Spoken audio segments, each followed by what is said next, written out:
Hurricane season begins today, and here in Mississippi, we know how important it is to be ready before a storm threatens our communities.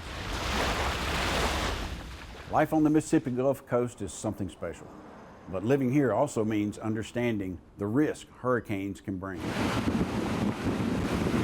We've seen how quickly severe weather can change lives.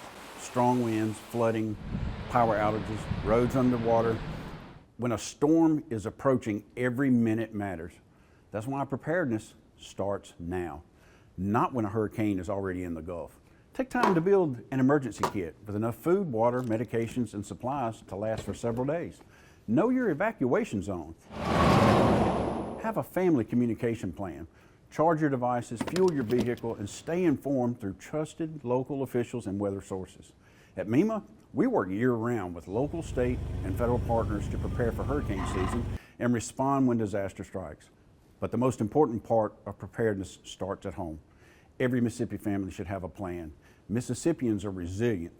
We look out for one another, and together we can weather any storm. Don't wait until a hurricane is on the radar. Prepare today, stay informed, and stay safe this hurricane season. For more preparedness information and safety tips, visit msema.org and download the MEMA app. And as always, stay safe, Mississippi.